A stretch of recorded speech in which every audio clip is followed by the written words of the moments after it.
Hi, welcome back. I bet as a photographer you shoot portraits. And I also bet one of your toughest challenge is posing your subjects. Well, for the past 20 years, I have pretty much devised a foolproof way of how I can pose subjects easily, even if they are not photogenic.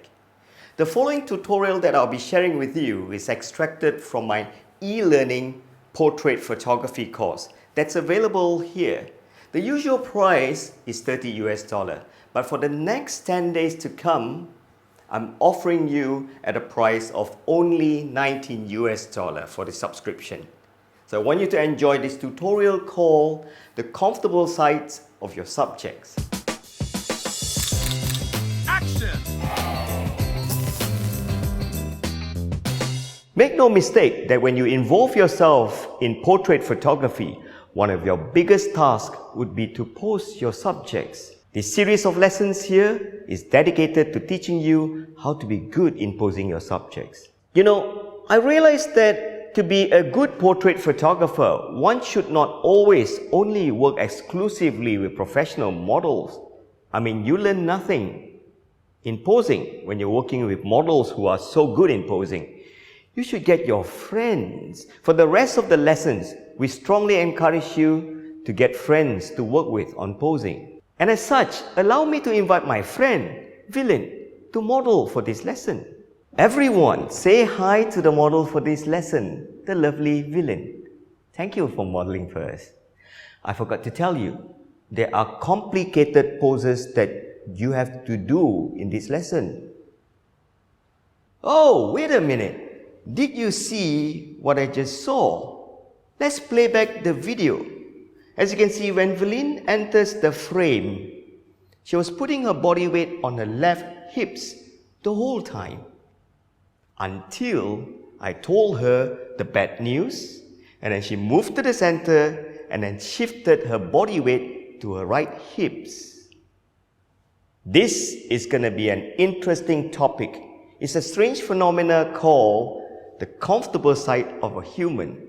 Let me show you why this will help you in posing your subjects a lot. Everybody has a comfortable side. It varies from person to person. In my case, when I'm comfortable, I put my body weight on my left hips. And this is how I would stand the whole time when I'm stress-free.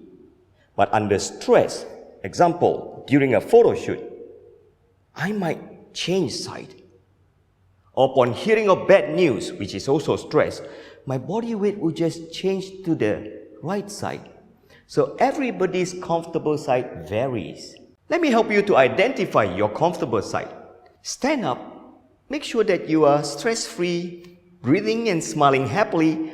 You can cross your arm or you can tuck your arms and hands into somewhere that's comfortable and start by putting your body weight on the left side of your body first.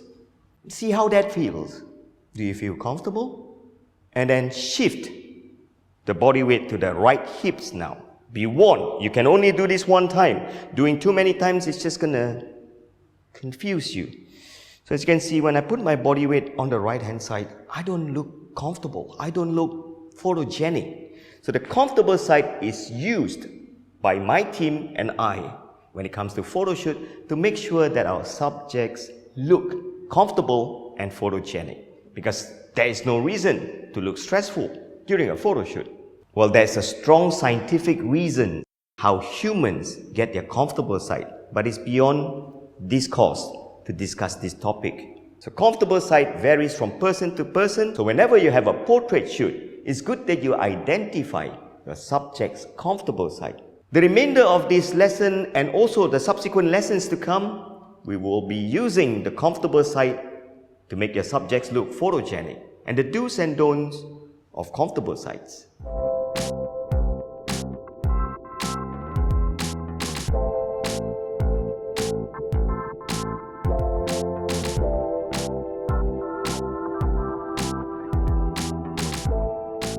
And there you have it. The comfortable side of a subject can easily help you in posing all your portrait subjects. You should try it the next time you do a portrait shoot. So head on to our e-learning portrait photography course and sign up at a promo price of just $19.